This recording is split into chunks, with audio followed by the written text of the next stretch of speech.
Hola y bienvenidos a este Café Omni Paranormal. En esta ocasión les hablaré sobre la criopreservación de humanos. ¿Qué es esto? La criogenia, creo que algo hablamos un poquito en el canal hace bastante tiempo. Y bueno, ahora una argentina pide, o en su momento, parece, ¿no? Pidió que la congelen y la despierten un siglo después. Congélenme y despiértenme en 100 años. Una Argentina ya guarda por la vida eterna. La criopreservación de humanos es una práctica muy cuestionada por los científicos, pero tiene alrededor de 5.000 adeptos en el mundo que pagaron hasta $200.000. Entre ellos hay una argentina que se congeló después de morir con la esperanza de que la revivan en el futuro. Su historia. Corría 1986. Rodolfo Goya trabajaba en la Universidad de Michigan y ya investigaba sobre envejecimiento, su área de expertise. Su jefe había recibido un folleto de Alcor, una compañía que impulsaba algo que sonaba ciencia ficción. Se llamaba criopreservación y en resumidas cuentas prometía una segunda vida a personas que se congelaran apenas murieran. Su superior hojeó el panfleto con una sonrisa burlona. Morir y revivir en un futuro no era otra cosa más que un disparate. Por casualidad, antes de que ese folleto se perdiera en algún tacho de basura, llegó a sus manos. Me pareció fantástico. Enseguida me interesó y me hice un convencido de que la congelación era el método ideal para curar enfermedades que por ahora no tienen cura, incluso para ofrecer una segunda oportunidad en un futuro. Rodolfo Goya dirigió un grupo de investigación en la Facultad de Medicina de la Universidad Nacional de La Plata. No es un trasnochado, es un referente en materia de envejecimiento, más bien en desarrollar técnicas que desaceleren la llegada inexorable de la vejez. Inexorable, cree él, solo por ahora. En sus ratos libres también investiga, aunque solo como un aficionado, la criopreservación. Cree en la posibilidad de la vida eterna a tal punto que en 2010 tomó contacto con otra de las compañías más famosas, el Cryonis Institute, y firmó un contrato para congelar su cuerpo una vez muerto. La gente se sorprendió. Ninguno de mis familiares ni compañeros se mostró interesado en criopreservarse. Ni siquiera mi esposa, dice Goya, de 71 años, sin hijos. Todavía no pagó los $28.000 que sale su congelación, pero dispone del dinero en una cuenta en Estados Unidos y aclara, si muere en, por ejemplo, un accidente aéreo, su familia usará la plata para iniciar el procedimiento. Goya habla de la muerte, de morir con total naturalidad. No dice fallecer, para suavizar la expresión, dice morir y ya. Él está seguro de que la criónica escalará con el correr de los años, aunque no puede garantizar que alcance los niveles necesarios para revivir a un ser humano. La criónica, dice, se usa para procedimientos que ya son de rutina, para la fertilización in vitro, por tanto de animales como de personas. Explica que a una mujer que no puede tener hijos se le da una inyección de hormonas para que produzca óvulos. A esos óvulos se los recoge y se los pone en contacto con los espermatozoides del novio o marido. Se hace la fertilización en un tubo de ensayo, se le implanta un embrión y se guardan los otros 9 en nitrógeno líquido. Se le hace criónica al embrión, concluye. Ese primer embrión muchas veces no funciona. La mujer termina perdiendo el embarazo. Entonces se descongela un segundo embrión y se lo implanta. Si vuelve a fallar, se descongela un tercero y así hasta lograr el embarazo. Hay miles de personas caminando por la calle, absolutamente normales, que comenzaron su vida como embriones congelados. ¿Y por qué no se puede hacer esto en humanos que ya tuvieron una vida? Es un problema de tamaño. Cuando algo es muy pequeño y se puede congelar muy rápido, como pasa con los embriones o con gusanos que son microscópicos, es posible el procedimiento. Pero cuando el congelamiento es lento y 5 minutos es demasiado lento, se desacomodan las moléculas. Entonces, pasado el tiempo, cuando se descongelan, quedan desconfigurados y la persona no revive. El desafío es lograr un método de enfriamiento y descongelación lo suficientemente rápido. El día que la criogenia lo logre, será posible. El principal problema no es que los embriones se los congela vivos y a los humanos cuando ya están muertos, le preguntan, ¿no? Es cierto, todos nos damos cuenta de que congelar a un individuo estando vivo, es decir, con una eutanasia programada, daría mejores posibilidades. Y ahí se abre otro abanico, ¿no? De esa palabrita que está tan en boga hoy en día, ¿no? El terminar la vida. Bueno, investiguen. Cuando el individuo muere ocurre inevitablemente un proceso de deterioro, por más que sean pocos minutos los que pasen hasta la congelación. Imagínate que en 5 minutos de falla de circulación sanguínea en el cerebro ya hay daños irreversibles. Entonces, ¿hay posibilidades reales de que funcione? La criónica nadie tiene dudas de que es posible. La limitación hoy es tecnológica. ¿Se puede vaticinar cuántos años? No, es como intentar alcanzar la velocidad de la luz en una nave espacial. Se detiene un segundo y recula. En realidad, esto no es tan difícil como alcanzar la velocidad de la luz, pero si hoy es lejano, en algún momento probablemente se pueda lograr.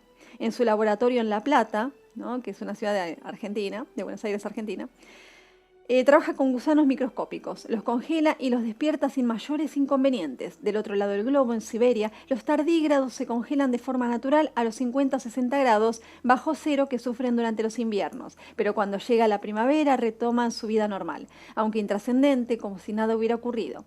Eso, piensa, es un sustento para la criónica, aunque en ambos casos lo que sucede es que los gusanos se congelan mientras están vivos. A diferencia de los humanos, pasan a un estado de latencia. 400 personas criopreservadas, cerebro o cuerpo completo.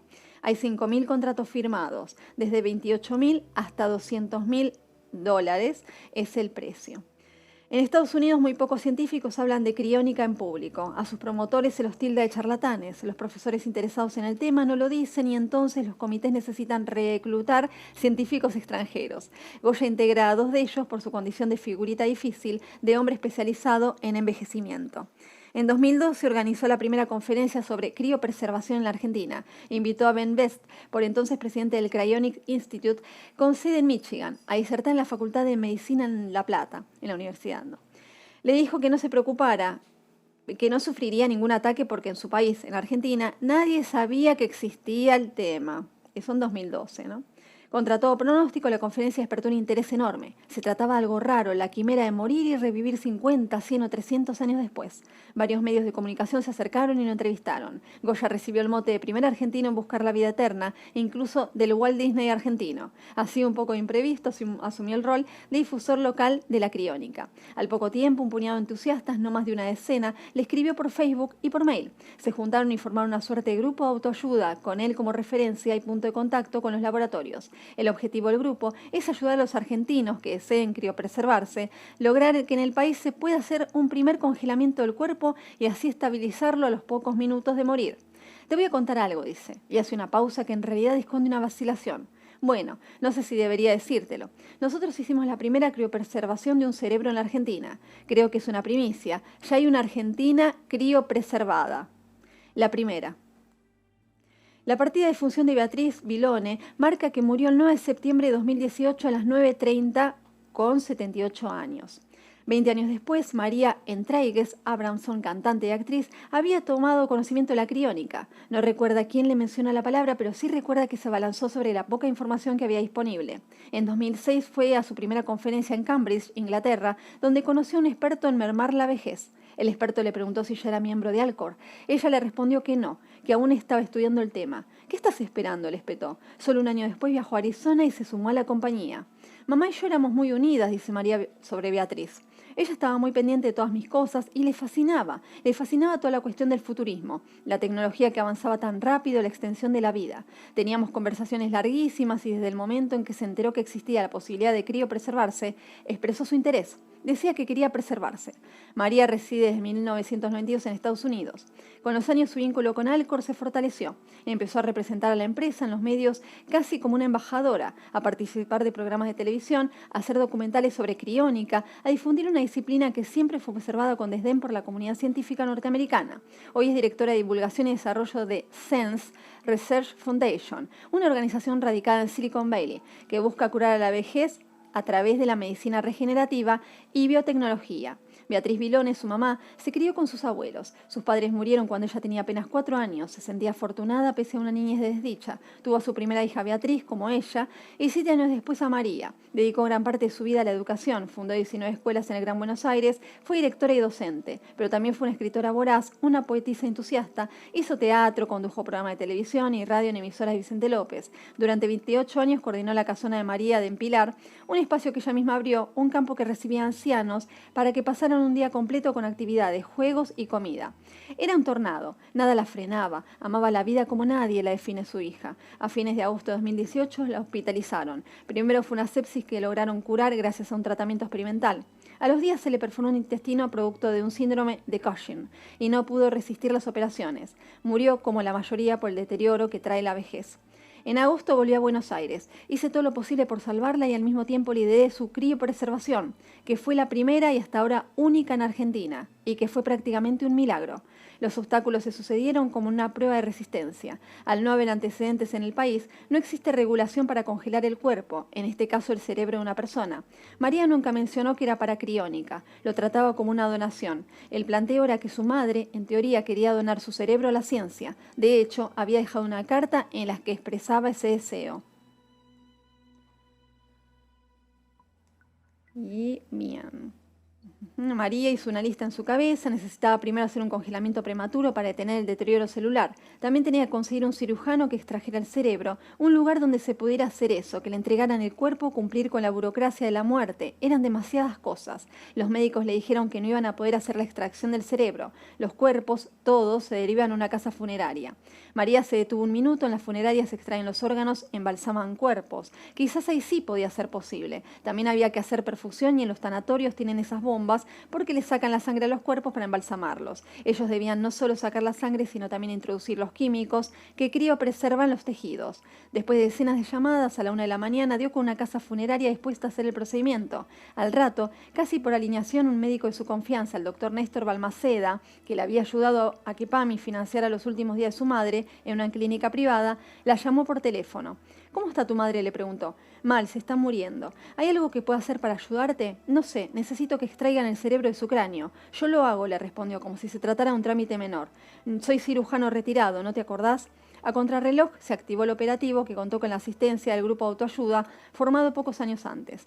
Francisco, uno de los miembros, recorrió toda la ciudad para conseguir los químicos. María se puso en contacto con los científicos norteamericanos para que los guiaran en la microcirugía. Rodolfo, justo de viaje, siguió la proeza a la distancia. Bueno, cuentan cómo fue todo el tema de la extracción del cerebro de la madre. Bueno, ¿no? Después surgió un congelamiento paulatino, dicen que se guardó el cerebro, bueno, el procedimiento.